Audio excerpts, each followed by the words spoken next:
खबर बांकुड़ा से है। आपको बता दें, घर में चिटकनी लगाने को लेकर मां बेटे की आपस में बहस हो गई। बेटे ने घर का दरवाजा बंद कर मां के सर को दीवार पर पटक कर हत्या करने का आरोप निकलकर सामने आ रहा है। बांकुड़ा के जयपुर थाना क्षेत्र के फुटकारा गांव में ये सनसनीखेज घटना हुई है। आपको बता दें, इलाके में हड़कंप मच गया। सुबह से यहां पर अफरा तफरी मची हुई है।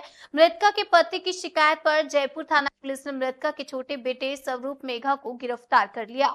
आरोपी को आज विष्णुपुर सब डिविजनल कोर्ट में पेश किया गया। स्थानीय सूत्र के अनुसार स्वरूप मेघा अपने पिता, माता और बड़े भाई के साथ जयपुर ब्लॉक के फुटकारा गांव में रहता था। कुछ दिन पहले उसे मानसिक परेशानी हुई थी, लेकिन कभी कभी वह ठीक हो जाता है।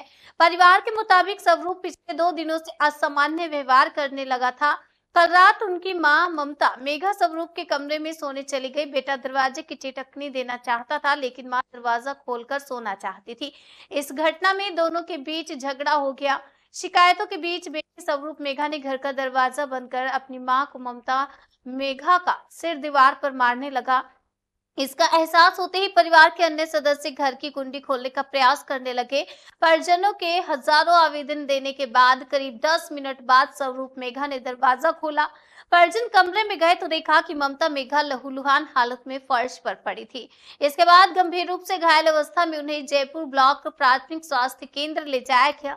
वहां ममता मेघा की मौत हो गई। इसके बाद मृतका के पति की लिखित शिकायत के आधार पर बेटे स्वरूप मेघा को गिरफ्तार कर लिया गया। আমরা এখানে আমি নিচে ছিলাম আর কি।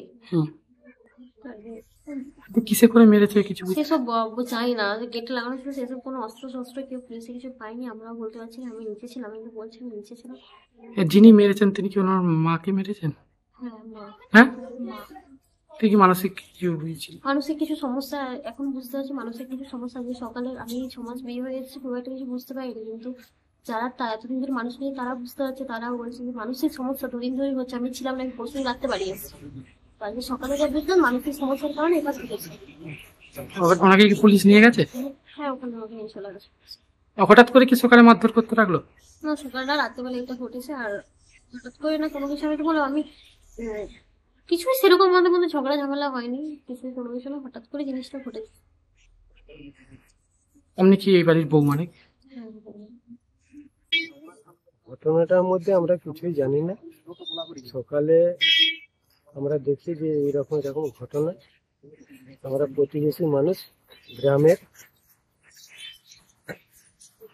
কিভাবে কি মেরেছে কিছু জানেন? না, কিছু জানি না। কখন ঘটনাটা ঘটেছে? এটা রাতের দিকে হয়েছে শুনেছি। রাতের দিকে? সকালে কি হসপিটাল নিয়ে আসা হয়েছে না রাতে নিয়ে এসেছে? রাতেই নিয়ে গেছে। আপনারা কি এলাকার মানুষ? এলাকার মানুষ। যিনি মেরেছেন বলছেন উনি কি মানসিক ভারসাম্যহীন না ইচ্ছা করে মেরেছে কিছু জানেন? সেটা আমাদের জানা নেই। অনেক বাড়ির লোকই বলতে পারবে যে মানসিক ভারসাম্য না সুস্থ মানুষ। আগে কি ভালোভাবে চালচলন বা সুস্থ ছিল?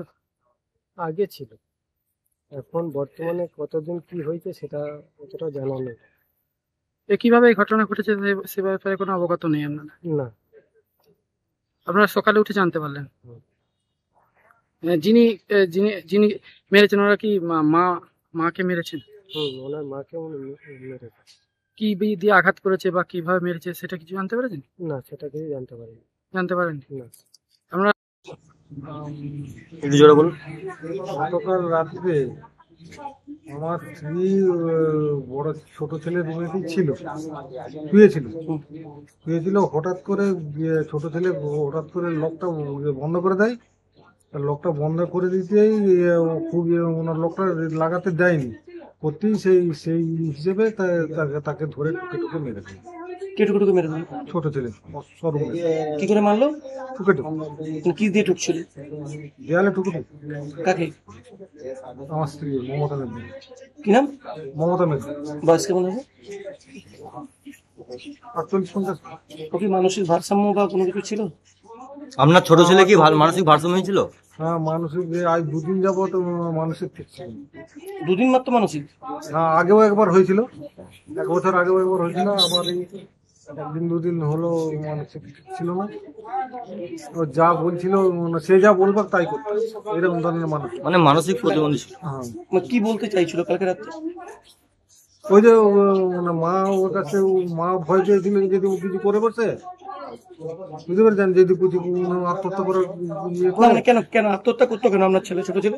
ছোট ছেলে হয়তো মানসিক ঠিক ছিল না, সেই হিসেবে যদি কোনো কিছু করে বসে নাকি, কি হয়তো ঘর থেকে পালিয়ে যাবে, কি কোনো কিছু যদি করে নাকি, তো তাতে করে ও সেই ইয়ের জন্য আমি বলেছিলাম যে ও যা পারে করুক, তুমি আমার কাছে থাকো, কিন্তু সে আমার কথা শুনলো না, বলছে না আমি ওখানে থাকছি, আমি থাকলে কোনো কিছু বাধা সৃষ্টি করেনি।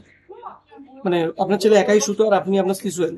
হ্যাঁ, আমার স্ত্রী, আমি শুয়ে থাকতাম আর ও একাই থাকতো, কিন্তু ওই মানে কালকে আমার কোথাও শুনলো না, বলছে আমি ওখানে থাকি, ও থাকলেও কিছু বাধা সৃষ্টি করেনি, বা ঠিক আছে কোনো অসুবিধা নেই আমি থাকি। কপাটে খিড়কিটা কে লাগিয়েছিল? ওই ছোট ছেলেটাই লাগিয়েছিল। আচ্ছা, আপনারা তখন কপাট ঢোকেননি? হ্যাঁ, আমরা তো ধাক্কা দিই তো, 10 মিনিট ধরে ধাক্কা দিয়ে তো জাগ করে খুলে। তখন কি দেখলেন 10 মিনিট পরে? 10 মিনিট পরে যেটা দেখলাম যে মানে মাথা থেকে প্রচুর রক্ত বেরোচ্ছে। তারপরে গাড়ি থেকে মানে ওয়ার্ক ডাক্তার ছিল, কার্তিক ডাক্তারকেও দেখছিলাম, বলছে এখানে যা পরিস্থিতি আমি কিছু করতে পারবো না, তুমি তাড়াতাড়ি হসপিটালে যাও। একসঙ্গে গাড়িকে এবং ডাক্তারকে দুজনকে খবর দিয়েছিলাম, তো গাড়ি আর ডাক্তার প্রায় একসঙ্গে এসেছিল। তো ডাক্তার দেখার পর ও বললো প্রাথমিক ইয়ে করতে কিছু নেই, গামছাটা মানে বেঁধে দিয়েছিলাম, জোপে চুপে বেঁধে দিয়েছিলাম, প্রচুর ব্লিডিং হয়েছে মাথার থেকে? মাথার থেকে। তারপর তারপরে গাড়ি আস্তে আস্তে একবার হেঁচকির মতন উঠলো, গাড়ি আস্তে আস্তে প্রায় ডেথ হয়ে গেল বলেই আমার মনে হয়। তো এখানে এসে দেখলাম যখন ডাক্তার বললো যে পরিস্থিতি ভালো। কটার সময় ঘটনাটা ঘটেছিল? আমি বলতে পারবো না, তাও মোটামুটি কটা হবে? মোটামুটি 10টা 11টা হবে মোটামুটি, আর কি আমি টাইম